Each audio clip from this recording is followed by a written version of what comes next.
আমায় কথা দাও যে তুমি ওদের কথা মেনে নেবে না। বলো বলো অপর্ণা, প্লিজ বলো। তুমি প্রতিবাদ করতে পেরেছো কোনো? আমি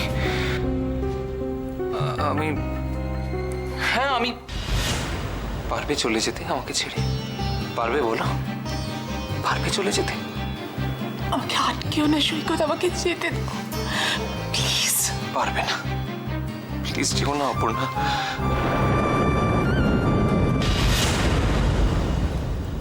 তবে কি এত ভালোবাসার প্রতিশ্রুতি সব মিথ্যে? আজ আমার প্রশ্নের কোনো উত্তর না দিয়ে তাই তুমি এভাবে চলে গেলে সৈকত? অপর্ণা, আমার পক্ষে এই মুহূর্তে তোমার কোনো প্রশ্নের উত্তর দেওয়া সম্ভব না। উত্তর যে তোমায় দিতেই হবে সৈকত। আমি জানতে চাই, আমি বুঝতে চাই যে আমার ভুলটা কোথায়।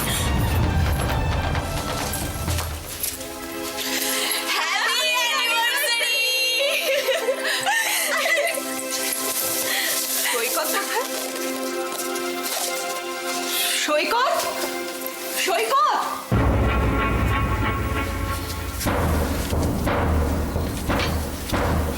সৈকত কোথাও নেই কেন? ইমা, এটা তো ম্যাজিক। আমরা দাদা ভাইকে ঘরে রেখে গেলাম, মিষ্টি বৌদি হয়ে গেল। অপর্ণা, ভাইয়া কোথায়? হঠাৎ করে দাদা ভাই কোথায় চলে গেল? বৌদি, দাদা ভাই কোথায় গো? অপর্ণা, অপর্ণা, চুপ করে আছিস কেন? অপর্ণা, কিছু বল। সৈকত কোথায়?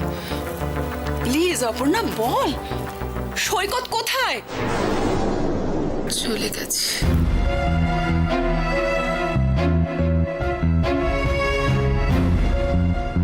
চলে গেছে? কেন বৌদি?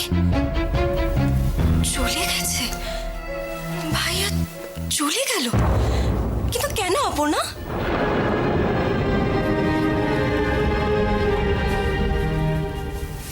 অপর্ণা,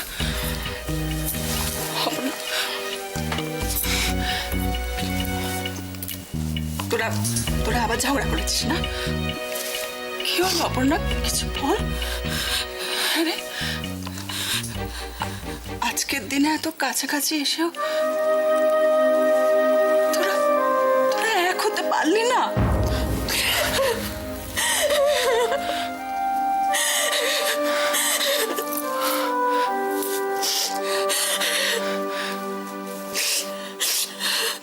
দিদি, দিদি কি হলো তোমার? আমার খুব ভয় করছে। দেখ না বাবা, দিদির কি হলো? উফ, এখন অ্যাম্বুলেন্স আসছে না কেন? মা, আমি মেডিসিন দিয়েছি, তুমি অত ভয় পেও না। তাছাড়া আমি তো আছি। দাদা এলে তখন নয় ওসব নিয়ে ভাববো। তুমি প্লিজ একটু শান্ত হয়ে বসবে।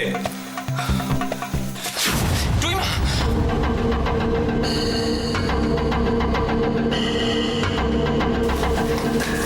টুইমা, টুইমা, কি হয়েছে টুইমা?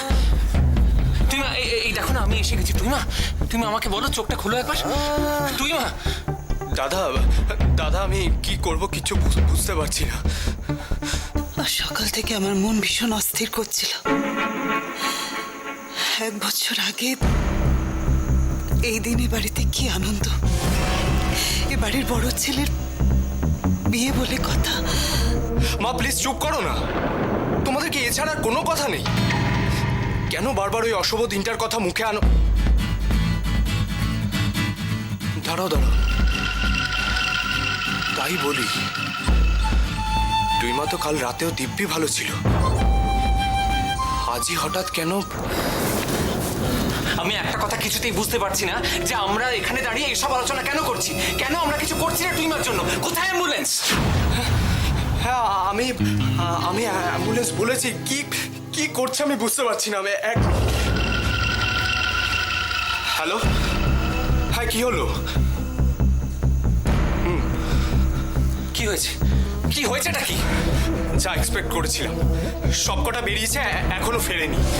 উফ, ওই রাহুর হাত থেকে কি করে যে বাড়িটাকে রক্ষা করবো আমি? ময়ূক,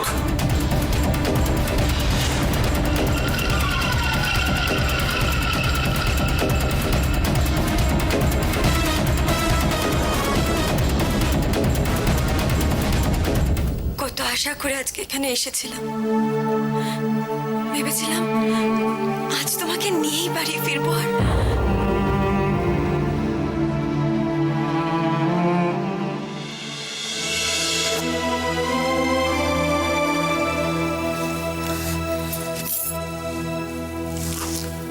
কতদিন পর তোমার সঙ্গে দেখা হলো। ভালো আছো? রমিতা ভালো আছে? হ্যাঁ, ও তোর ব্যবসা নিয়ে খুব ব্যস্ত। ভালো। লিলি, তোমার কি খবর? এখনো রাত জেগে জেগে ফোন করছো না তো, নাকি এখনো ফোনে গল্প করা চলছে? তুমি যে কি বলো না বৌদি, ওটা তো আমার কলেজের বেস্ট ফ্রেন্ড। রিনির সাথেই ফোনে কথা বলতাম। ওই যে কথা আছে না, চোরের মন পুলিশ পুলিশ, আমাদের লিলির হচ্ছে সেই একই অবস্থা। দিদি ভাই তুমিও? অপর্ণা, নে এটা খেয়ে নে।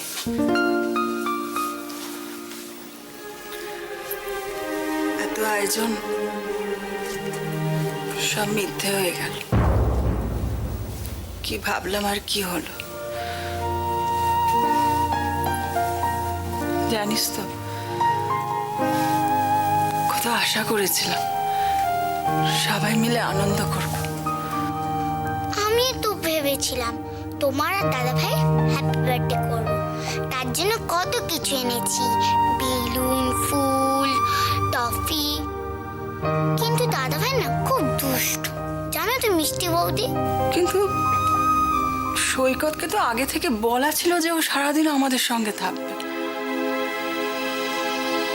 কি হলো বলতো? ও হঠাৎ করে চলে গেল কেন? প্রদীপের আলোটাই তো সবাই দেখে মানি, তার নিচেই যে অন্ধকার চাপা পড়ে থাকে সেটা আর কজন দেখে। তেমনি কোনো অন্ধকার হয়তো আমার জীবনের সমস্ত আলোগুলোকে নিভিয়ে দিয়েছে, মুছে দিয়েছে। অপর্ণা, অপর্ণা এসব কি বলছো তুমি? সত্যি ভাইয়াটাও না, কি যে করে আমি বুঝি না। কি এমন ফোন এলো যে ওকে সঙ্গে সঙ্গে চলে যেতে হলো দৌড়ে? আচ্ছা, দাদা ভাইকে ফোন করলে তো সবকিছু জানা যায়। ঠিক বলেছিস, এইসবে ফোনে কথাটা তো মাথায় আসেনি। ভাইয়াকে একটা ফোন করতো, দেখ তো কি বলে। হ্যাঁ আমি দেখছি।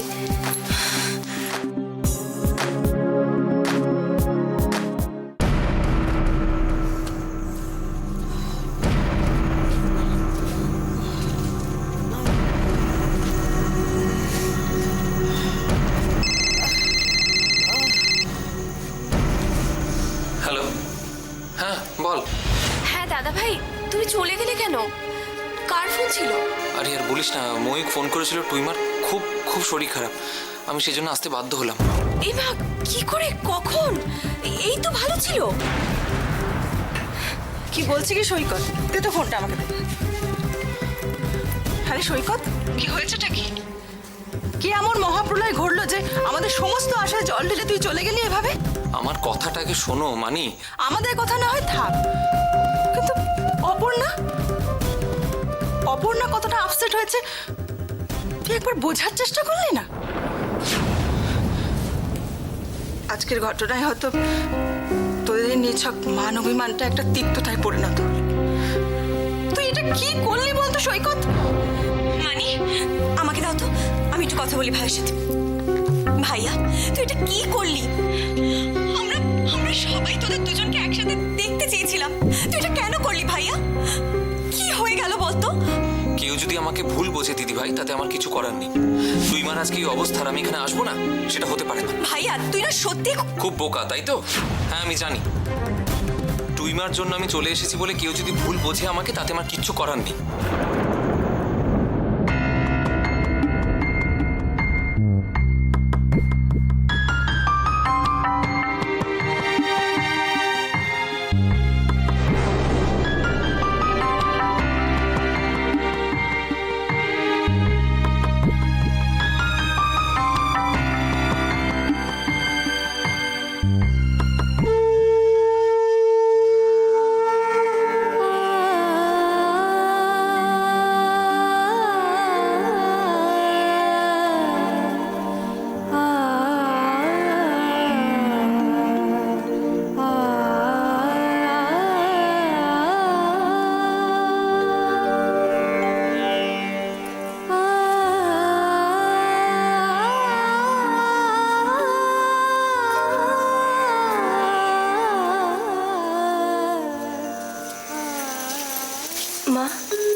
বৌমাকে খুব আদর হচ্ছে না?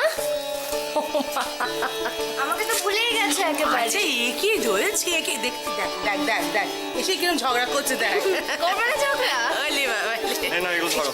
আচ্ছা কি বলো দেখিনি হ্যাঁ তুমি আসা ও না না আমি তো দেখে আসি সব সময় যখনই আসবে তখনই আসে। তোমরা ভেতরে চলো। হ্যাঁ না না আমার শুধু লাগেজ পৌঁছানো অব্দি দায়িত্ব ছিল বাস। মানেটা কি আমি লাগেজ? তাছাড়া আর কি? আরে মেজদি সুজন রুদ্র কেমন আছে বলো? আরে সন্দীপ দা আমাদের ট্যুর কেমন হলো বল? তোর তো আমাদের সবাইকে খুব মিস করেছি জানো। তাই বলছি।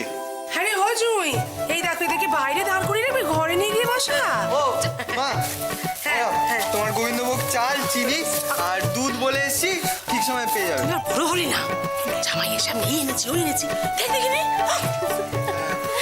আমি তাহলে আমি একটা কাজ করি লাগেজগুলো ঘরে নিয়ে যাই হ্যাঁ দাঁড়াও দাঁড়াও শোনো না পেলে কি পেলাম মনের মানুষ। এই রুদ্রদা এগুলো ঠিক হচ্ছে না এই সুজন এই সুজন বলছিলাম কি আজকে থেকে যাও না? থাকতে পারি তবে একটু ভেবে দেখতাম। তাই না বলছি চাকরিটা তো পেয়ে গেলে ট্রিটটা দেবে না? এই তো দিদি দাঁড়াও এই যে শোনো চাকরি পেয়েছো তোমরা দুজনে মিলে ট্রিট দেবে কিনা বলো। আরে সে কথা পরে হবে, আগে কেমন আছিস বল। ভালো আছে আগে বল ট্রিট দিবি কিনা। আরে মাইনেটা তো পাই, তারপর নিশ্চয়ই খাওয়াবো। এই দেখো আমি কিন্তু অপেক্ষা করতে পারবো না। তোমার যদি ট্রিট না দিতে পারো আমি চলবো। সে কি? এই শোনো, এরকম না খেয়ে কিছু না খেয়ে চলে যেও না। হ্যাঁ চা জল খাবার খাবে না? শোনো ও এমনি এমনি করছে এটা, ও আগে আমাকে বলে এসেছিল যে ও থাকবে না চলে যাবার কাজ আছে। না না সিরিয়াসলি বলছি আমার অফিসে কিছু জরুরি কাজ আছে আমাকে যেতেই হবে। খুব ভালো কথা, নিশ্চয়ই যাবে, কিন্তু আমাদের চা সহযোগে যে আড্ডাটা হয় সেটা তো মিস করা যাবে না। না মা শোনো, তোমার ওই লবঙ্গ দিয়ে যে চাটা, আদা দিয়ে লবঙ্গ দিয়ে, তাড়াতাড়ি চলো চলো। তুই আয়, চল। সাবধানে সাবধানে। আরে বাবা হ্যাঁ ও ভাগ্যিস আজকে ময়ূক বাড়িতে ছিল, তাহলে যে কি হতো। ময়ূক আজকাল খুব এক্সপার্ট হয়ে উঠেছে, একদম বাবার মতো, তাই না মা? হ্যাঁ রে, ওর ওষুধ খেয়েই তো দিদি সুস্থ হলো। না হলে তো এতক্ষণে নার্সিং হোমে যেতে হতো। দেখ না বাড়িতেই সব ব্যবস্থা করে রেখেছে ময়ূক। হ্যাঁ রে, তোরা জয়ীর বাড়িতে কেমন কাটালি রে? খুব ভালো কাটিয়েছি। হ্যাঁ তুমিও যেতে পারতে মা, বেশি দূরেও ছিল না, তোমার মনটা অন্তত হালকা হতো। আমি গেলে বাড়িতে কে থাকতো বল? বাড়িতে কত বড় বিপদ ঘটতে যাচ্ছিল। কোথায় যাচ্ছ মা? দিদিকে অনেকক্ষণ একা ছেড়ে এসছি রে, যাই গিয়ে দেখে আসি। তুমি বসো, আমি দেখে আসছি। বসো।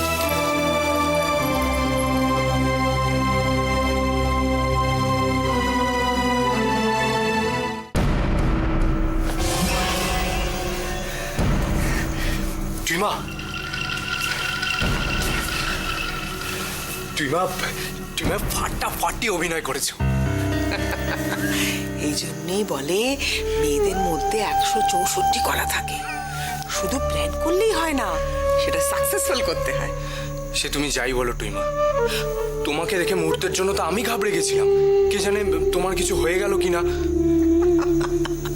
আমি তো বেশি ভয় পেয়ে গিয়েছিলাম, তুই যখন ইঞ্জেকশনটা নিয়ে এগিয়ে আসছিলি আমি প্রায় চিৎকার করে ফেলছিলাম। তখন তখন তুই কায়দা করে যখন বিছানার মধ্যে দিলি না, তখন বুঝলাম সত্যি ময়ূক একটা সত্যিকারের ডাক্তার।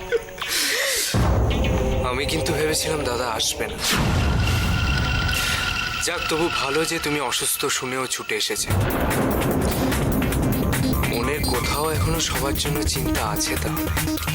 আরে না, তুই এত ব্যাকুল ভাবে ওকে ফোন করেছিস, দাদা তাড়াতাড়ি আয়, সেই ভয় দৌড়ে এসেছে। আমাদের ডক্টর ময়ূক দেবরায়ও অভিনয়টা খারাপ জানে না।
আমি তো কিছুতেই বুঝতে পারছি না যে তুই মা হঠাৎ করে এরকম অসুস্থ হয়ে পড়লো কি করে বলো তো?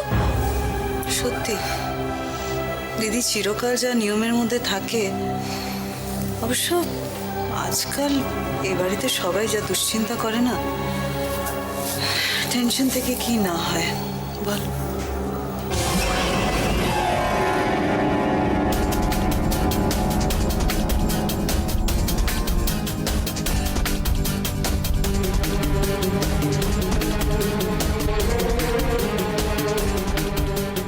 কি রে, কি হয়েছে? দিদি কি হয়েছে বল। দাদা ভাই, বল কি?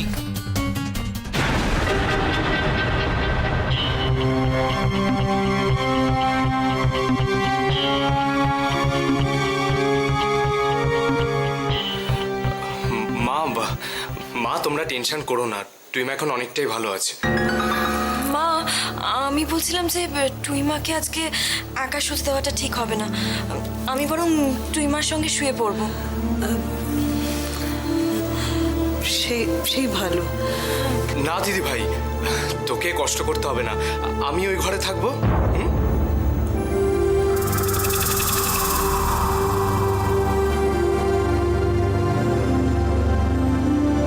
তার মানে ছোটদা ভাই সব জানত, ও ইচ্ছে করে বৌদি আর দাদা ভাইকে এক হতে দিল না,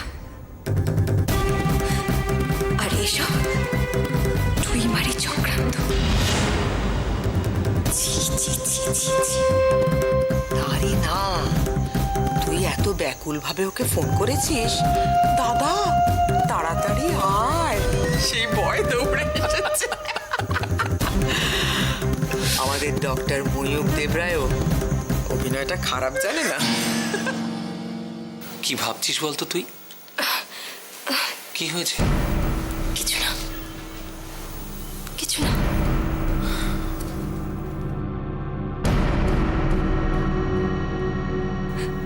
তুই বড্ড ভালো রে দাদা ভাই, বড্ড ভালো। তোকে আর বৌদিকে আমি ওদের চক্রান্তের শিকার হতে দেব না। Jesus, please help me.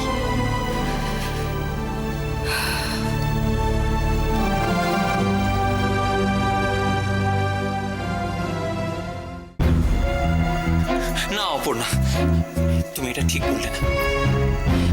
আমি প্রথমে চুপ করে থাকলেও পরে কিন্তু প্রতিবাদ করেছিলাম। আমি টুইমার মুখের ওপর প্রতিবাদ করেছিলাম। হ্যাঁ করেছিলে, কিন্তু তারপর যে ঝড়টা উঠেছিল সেটা আমায় সামলাতে হয়েছে। এটাই তো সংসারের নিয়ম। এ কি করলে সৈকত? আমার ভালোবাসা, বিশ্বাস সব কেড়ে নিলে কেন সৈকত? কেন আমার কোনো প্রশ্নের উত্তর দিতে তুমি পারলে না?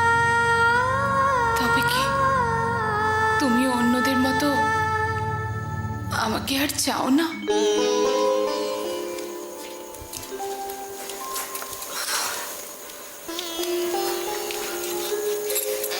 দিদি, আমার দাঁড়িয়ে আছিস কেন?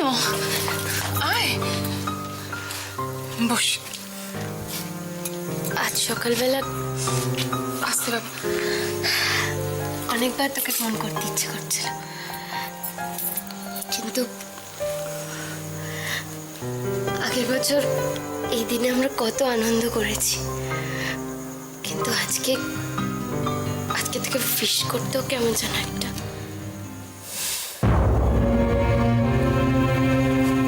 আমার কাছে এখন হাসি, কান্না, আনন্দ, ভালো লাগা কোনোটাই আর কাজ করে না, জানিস? আমাদের সমাজে না দোয়েল, চেনা ছকের বাইরে তুই কোনো কিছু করতেই পারবি না। সেটা আমার ক্ষেত্রেই হোক বা তোর ক্ষেত্রেই হোক। মানে? যেমন মৈত্রবাড়ির এই মেয়েটা দেবরায় বাড়িতে গিয়ে আপন হতে পারেনি, তেমন তোকে দেখলেই আমার মনে হয় অধিকারী বাড়িতেও তুই কেমন যেন একটা ভেসে থাকা মানুষের মতো রয়েছিস।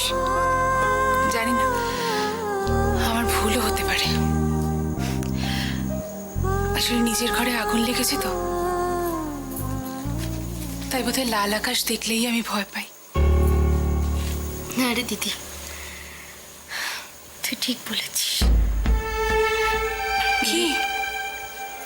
বিয়ের পর থেকে আমি বুঝতে পেরেছি আমি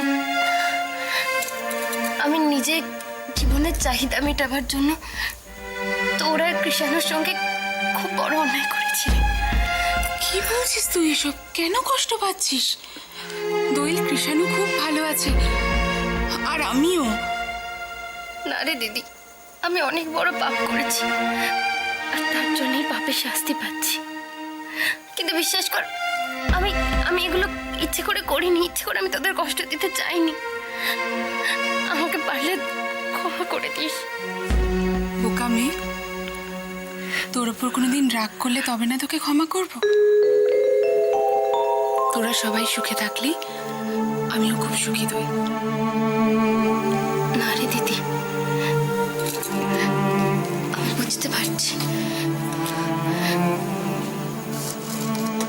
এক গভীর অন্যায়ের যোগ আমাদের স্বামী স্ত্রীর মধ্যে আছে।